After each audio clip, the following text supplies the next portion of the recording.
Welcome back to Chat Chit. You are looking at two very, very deflated Swans fans after a piss poor second half from the Swans this week. But we're going to jump into a game which had a lot more hype around it and had a much better ending to it, and that's Carlton versus Geelong. Well, that's our game of the round, and that was the Sunday blockbuster at the MCG, with Carlton holding off a fast-finishing Geelong to win by 18 points in the end. I mean, the Blues' big guns stood up in that game when it mattered, putting them right back in the finals race after an 0-4 start. Yeah, when you talk about that Carlton set of stars, which can go with any set of stars in the league, they all really stood up today. I can't think of a single one that didn't. Wiedering was arguably best on ground in the back. You had Mackay, who was also arguably best on ground. It was probably between the two of them. And then Charlie Curnow kicked his 4 goals, and the Carlton midfield was dominant when they needed to be. Well, they're right back to what they were doing last year. Mackay works up the ground, he takes marks, and he took 12 marks today. 5 contested marks, which is enormous. He finds his mate Curnow in the forward line, and it was just like straight back to what was got them in finals last year or the year before. But yeah, Cripps and Walsh combined for 59 disposals, because why not? Yeah, we had the two Hollands brothers both playing really good footy. George Hewitt just continuing his all-Australian midfield form. And this Carlton team is humming. After being 0-4, they've won 3 straight in convincing fashion. And something I did notice is the turnovers scores were crushed the Cats. Carlton won the points from turnovers 67-21. Yep. I think for Geelong, one thing that you're noticing when they come up against a powerhouse midfield like Carlton is that although they sort of have all the cogs you need, we know this, they don't have ball winners in the midfield. Bailey Smith's a ball winner, but other than that, they don't have anyone that gets bulk touches, is going to find the ball and win it. And that's something that they might need to have a look at, if how they're going to find players that are going to win the ball to go with these powerhouse midfields. Well, when they're struggling, you can see they always throw Dangerfield in for a clearance. And I mean, he's that guy. He's not going to play there 70-80% of the game. He's going to get you in for the centre clearance, and then he's going to float forward. So yeah, I agree. They don't have that guy. Tom Atkins has been good in the last few weeks. Been really good. But he did struggle a little bit today. So we're going to move on to a new dedicated segment. We're going to talk about what is going wrong at the Swans at the moment. Yeah, and it's a lot going wrong. For anyone that watched the game today, the Swans were up 30 points in the second quarter, 59-30, and then Gold Coast kicked, was the next 11 goals? 12 goals. Yeah. I turned it off at a certain point, but then had to turn it back on 30 seconds later. Closest I've been in a while to fully turning off a Swans game.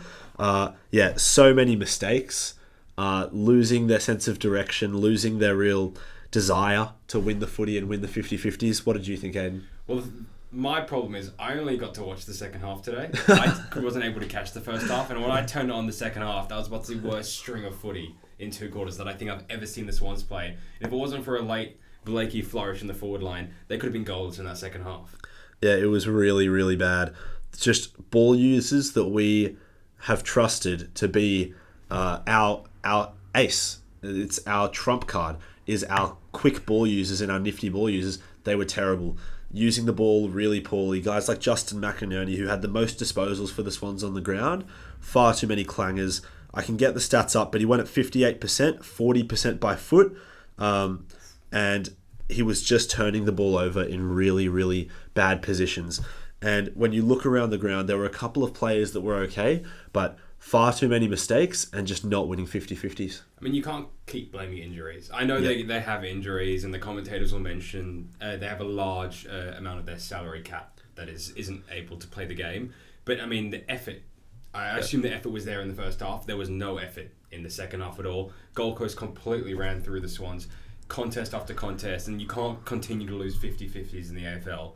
But they're too reliant on Chad and Heaney, and when they can't pull out some globetrotter stuff in the contest, and the Swans really struggle to move the ball forward, especially when our lack of key forward talent, they need the space to flourish. When the ball isn't coming in quickly, they're really going to struggle. Yeah, it should be mentioned that the Swans are really missing Tom Papley and Errol Goulden especially, but pretty much all the other important troops, and Callum Mills, but we made the grand final last year mostly without Callum Mills.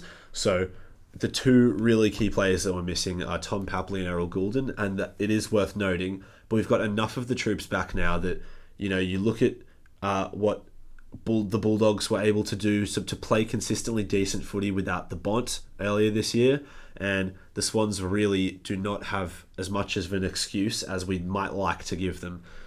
Just the footy that was served up today did not have to do with injuries. So where to from here? Is it season over stuff yet? Or, I mean, they don't get Papley back for a while. Goulden, they're both still about 5, 6, maybe 7+ rounds away. Yeah. I mean, is the season recoverable? I think the season's recoverable, but it's really unlikely, unfortunately. I am one of the most optimistic footy fans you'll find. I'm always thinking that we're going to turn it around, or if we're going well, that we're going all the way. But it's just tough to see with the type of footy we're playing. Obviously, 2 and 5 is recoverable. The Swans made the finals from 0 and 6 in 2017, the first team to ever do it.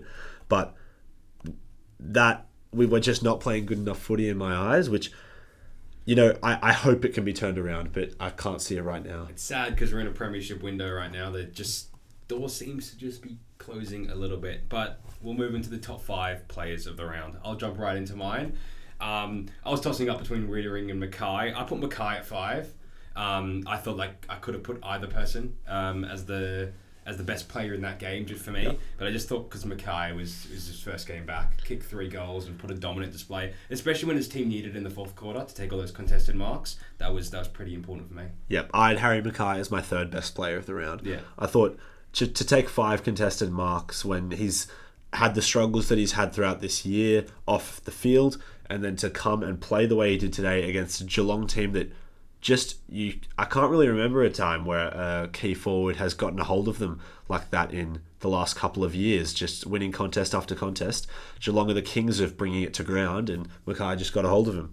My number 5 was Marcus Bontempelli. Probably number 1 if he actually played out the game.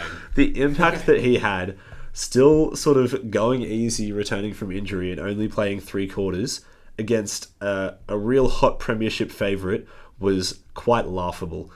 He's the best player in the game. I know all the talk is, and the way that the commentators are talking is Nick Dacos, the best player in the league.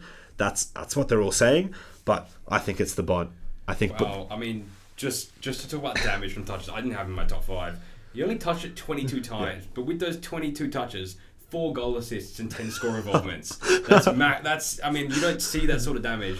And of those 22 disposals, 15 of them contested. He was copying a hard tag too from Toby Bedford. So I mean, it's just 8 clearances as well to throw it in, and playing only 3 quarters. So pretty much a hard tag the entire 3 quarters he played from a good tagger. Scary because he's got better across the injury.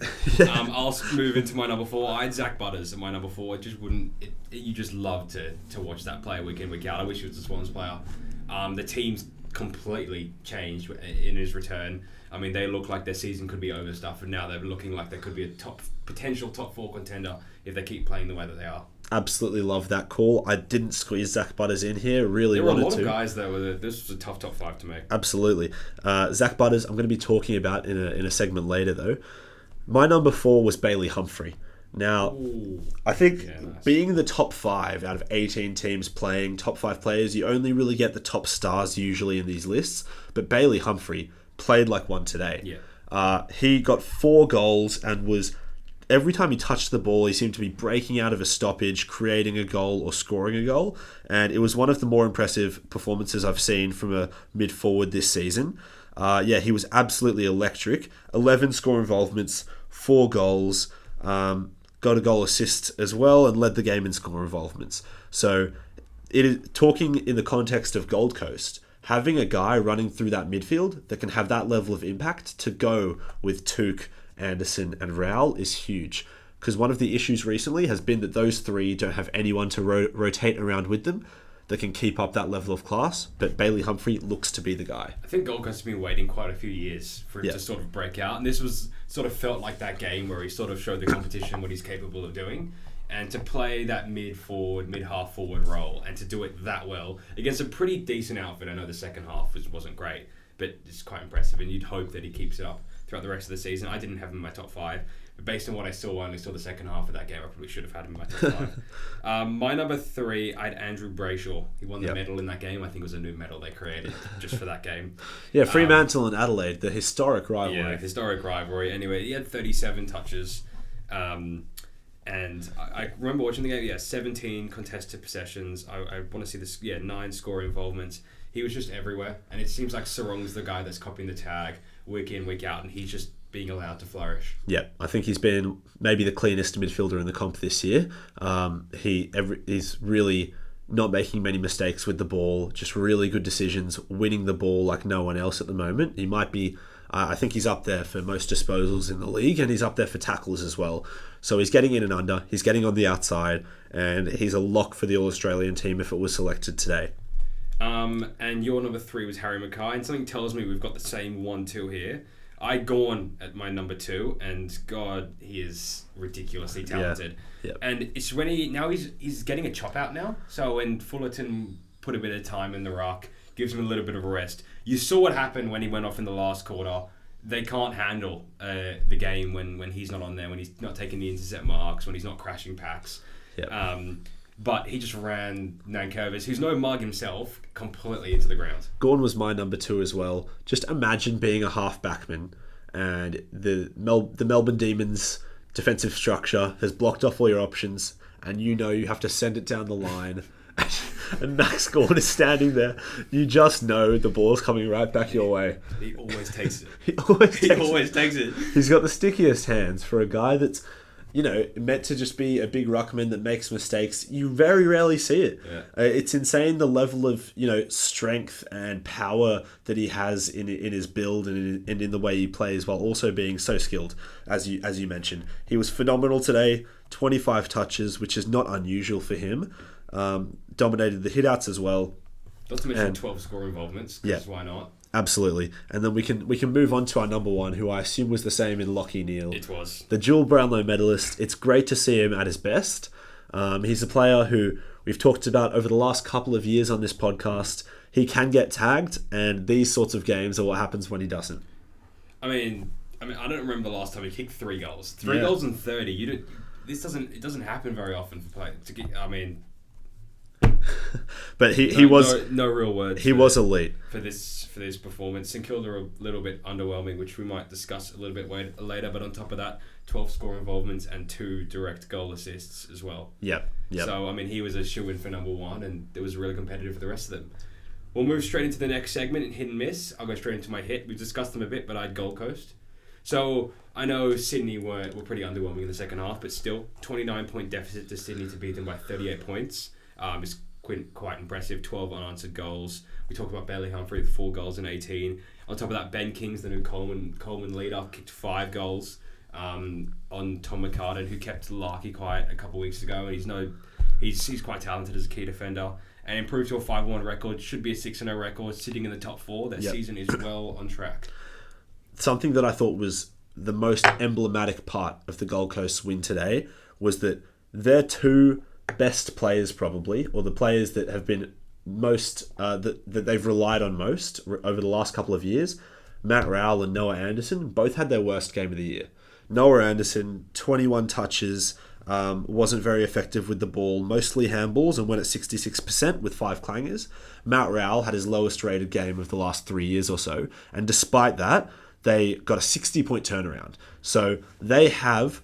And we knew this going into the season and going into this game. They have trump cards everywhere, and there's no 1, 2, or 3 players that they have to rely on anymore.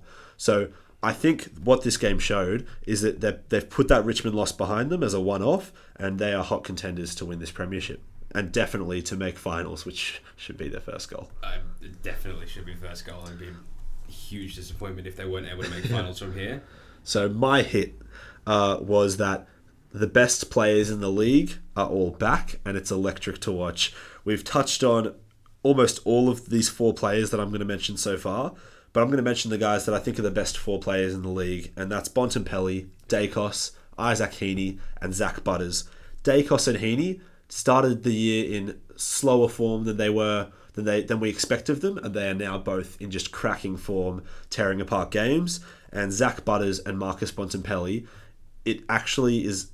It's hard for me to fathom that they've come back from injuries this hot. Like Zach Butters, who we know is arguably the most explosive midfielder going around, the fact that he's come back straight with that, it didn't take him any time to get that back after a relatively long-term injury. It's quite ridiculous. So I mean, we discussed a couple of them today already, but it is quite scary the fact that one looked like he hasn't got a single bit of like, what's the word? Rust. Yeah. From missing all those weeks. He's been sitting in the box and he's been ready to get back in. And Butters looks like he hasn't missed a game either. Yeah, but I don't know about you guys, but for me, I just love watching the very best go at it and thinking about who are the best going around. And I'm loving seeing them all in their best form. And when they impact their teams like they have, I mean, Butters completely turned the Port season around. Looks like the Bulldogs aren't missing Sam Darcy, who was looking like the best key forward or the best player in the competition before his injury. Bond's come back and they've become better. So yeah, scary for what those guys can do in the competition. My miss was GWS. They suffered a 32-point loss to the Bulldogs, conceded 15 goals after half-time, highlighting a lot of their defensive issues. They dropped to a 3-4 record, losing momentum after a really, really strong start. Premiership favourite. It'll be interesting to see where you have them in the power rankings a little bit later. Huge game next week, Battle of the Bridge. Both teams struggling. Both teams desperate for a win. I think the problem is teams have figured out GWS. It's a lot of the orange tsunami.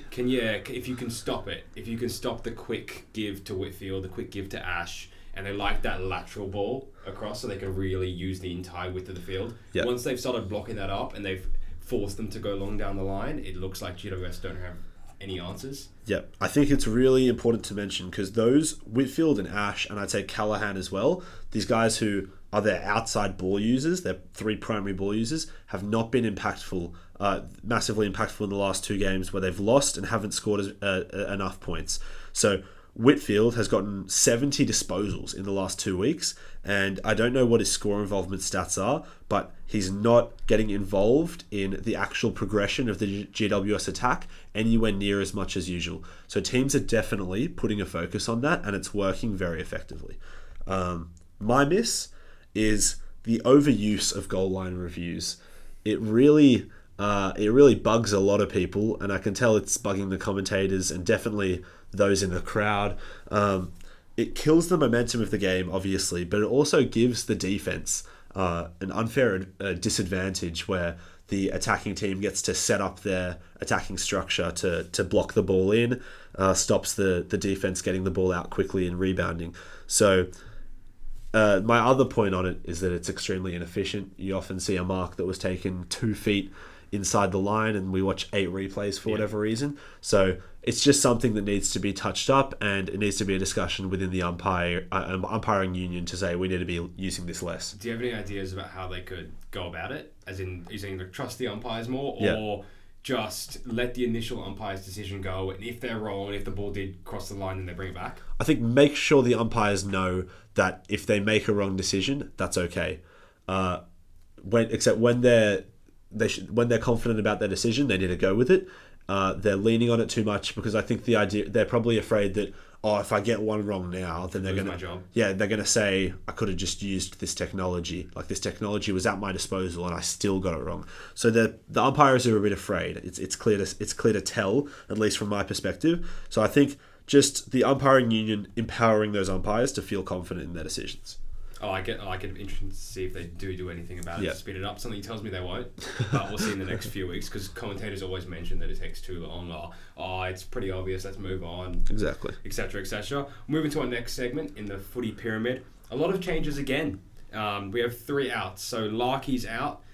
Statistically, the best kicker in from inside 25 metres in AFL history. Yeah, it is right there. It's the best kick inside 25 metres in AFL history. Yeah. And he had a shocking kicking night the other night in a game where... He has for a few weeks. Yeah. Has for a couple of weeks. And in a game where if he'd kick straight, or North in general, if they'd kick straight from set shots, they had an awful night from set shots. They could have probably won that game. Yeah. And he had a big one at the end where he missed, which would have put them within a goal, which he missed as well. So I think my pyramid only has space for one awesome key forward, and we're going to see that in a second. And it's not Larky. McRae's out. He's had a tough couple of weeks after a really, really hot start. And Rao, after just coming in, is out. There's really good players in competition. A lot of competition for these places in my pyramid, and unfortunately he just had his worst rated game in quite a while. So in the 5th tier, we have 3 new ins. Ben King is in the pyramid. He's our Coleman leader. He deserves to be in the pyramid.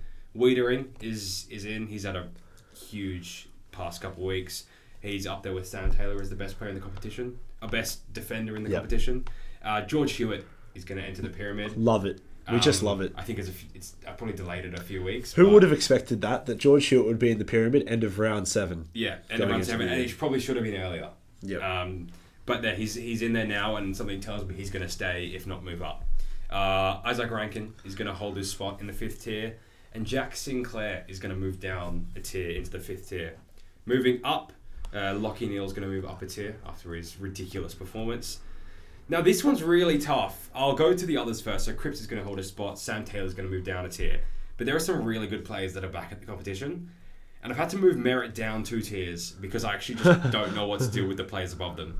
So, moving up into the 3rd tier, I've moved Brayshaw up a tier because he's just, I believe, the top 6 player in the competition. Electric. I don't think I can move Heaney down. I don't think there's a team in the competition that's more reliant on a single player, and the player continues to perform. Yeah. Tom Liberatore just doesn't put in a bad performance. I just can't put him down. In the 2nd tier, that means we have 2 new entrants. So Bont is going to enter the pyramid in the 2nd tier. He's one of the best players, if not the best player in the competition. He's going to enter as a top 3 player, and Zach Butters is going to move up 2 tiers to sit in the 2nd tier. Not exactly too much I can do about that. I mean, Merritt just has to go down 2 tiers. This was a really tough pyramid to make. But yeah, that's it. You can see it in front if you haven't. And then obviously Dacos on top. Obviously Dacos on top. Sorry, yeah, Dacos is still Dacos. Josh Dacos, that is. Yes. He actually had a very good game. But yeah, that's the pyramid. Let me know if you want to make any changes. Yeah, it's getting really, really tough to make this pyramid, and the best players are back, and they're sitting on top, as you can see. And as we know, that's all warm up for the power rankings. We start off with the bottom 3 that's staying the same. These 3 teams are not getting it done. The team that's most disappointing here is North Melbourne because they're at a stage of their rebuild where they're meant to be starting to win games, and it's not good enough. Next up is St Kilda. Now, the teams above this bottom 3 are starting to perform, and St Kilda are the team that have fallen behind. Next up is Essendon, who have put together some performances, have gotten a couple of scalps, except they're not doing it consistently enough, and I don't think they can realistically make finals when you look around the competition. They had a real shot at that game against Collingwood as well. They really did. At one point in the 3rd quarter, I think. And faded away late. Yeah. Then, down here in 13th are the Sydney Swans, who are in just really awful form, dropping another 2 spaces. And, yeah, they need to find answers because, as Aidan said earlier, they're in a premiership window here. 2 grand finals in the last 3 years, and the team's only gotten a year better, not a year worse, when you look around at the main talent. So they've got to find answers this year and chase finals.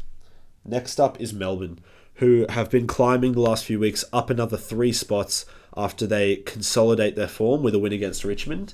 And I think I liked this win because their stars are showing up. I was about to say, yeah. Yeah. They require their stars to show up to win, and they're doing that. Yep. And, we're seeing some promise from some of the younger players, which we were doubting if Melbourne had that depth. So a couple of wins in a row, and I'm going to move Melbourne up to 12.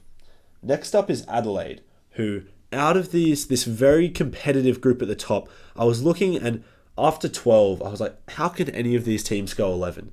Adelaide is who I settled on because I think they have the biggest question marks out of the rest of the teams. That means that I don't think they could really contend for a premiership, and those question marks are in their defence. I don't think their defence is experienced or skilled enough to win against the really good teams, and we've seen that in a couple of big losses in the last few weeks. What a season we have! Adelaide's sitting 11 in the power rankings. Yeah. Which genuinely they do still have a shot at the premiership and making top 8. No one's saying that, but this just goes to show how competitive the competition is. Yeah, about 3 weeks ago they were the hottest team in the league. So now in 10th is a 4-point jump for Carlton, and they absolutely deserve it. I said last week that despite winning 2 games in a row, I was keeping them down in 14th because I needed to see them take a big scalp. It's something they've not done for a very long time, transcending seasons. And they went and took a big scalp in an epic. So they deserve to jump 4 spots, and they're trending up from here.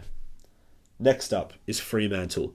I'm very proud of myself that when Fremantle started the year cold, I knew that when I looked around their list, I know that they're absolutely loaded. I think they have a top 4 list in the competition. Believe that very strongly. I'm looking all around the ground, and I still think that they're going to make the top 8 and be a threat when it comes to the end of the year.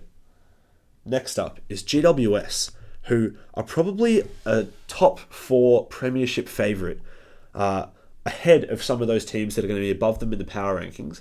But just their current form, as we talked about, they might have just been figured out. Their usual swift ball use and swift transition is being quashed and countered, and they're going to have to find answers. But they have the personnel to do it. Next up is the Bulldogs. They're just a completely different team when Bontempelli's there. They've just taken care of GWS, a premiership favourite, in such a way that they could rest their best player for the entire fourth quarter. So they would not have expected that they could actually do that going into the game, but they were able to, and they're playing amazing footy. Next up, Gold Coast in 6. So they've only lost 1 game, but that game was to Richmond. They sit with a percentage of 150, and let's see if they just continue this form where they put that Richmond game behind them. But just with a loss of that magnitude, I can't put them in the top 4 right now. Huge game against Brisbane. Yep, the Q clash is going to be massive this week, with both teams hot contenders for the top 4. Next up, Port Adelaide, who I had in 5th place last week, and they're going to stay here with a win that they needed to get against North Melbourne. Probably, or definitely did not win as comfortably as they would have hoped to, or they would have been expected to, but they got it done, and North made a bit of a comeback late, but Port had it quite comfortably. Next up is Geelong, and I'm keeping them in the top 4 because I'm terrified of them. I have nothing else to say. In 3rd place, I have Brisbane. The premiers of last year. They have, I think, the lowest percentage in the top 8 because they get it done professionally. They have a more experienced core that just gets it done, doesn't do too much, and you just know that they're going to make the top 4. And when finals come around, they're the last team you want to play. Next up is Hawthorn. Hawthorn still have that hot talent that's playing well, and they got a much-needed win today against West Coast, and I just think because of what their ceiling is, they've got to stay top 2 at the moment. And then staying at number 1 is Collingwood, who have not faltered since round 0. That's 7 straight weeks where they haven't taken a foot in the wrong direction. So this is the power rankings that I've got for this week. Tell me how wrong I am, because it's a travesty that I've got GWS down at 8, that I've got Carlton down at 10. So tell me what you would have done. Yeah, I've never seen him struggle this much making the power rankings. Even ask where I put a team for the first time since we've started doing this podcast. But yeah, let us know what you think, and we'll see you all on the next one.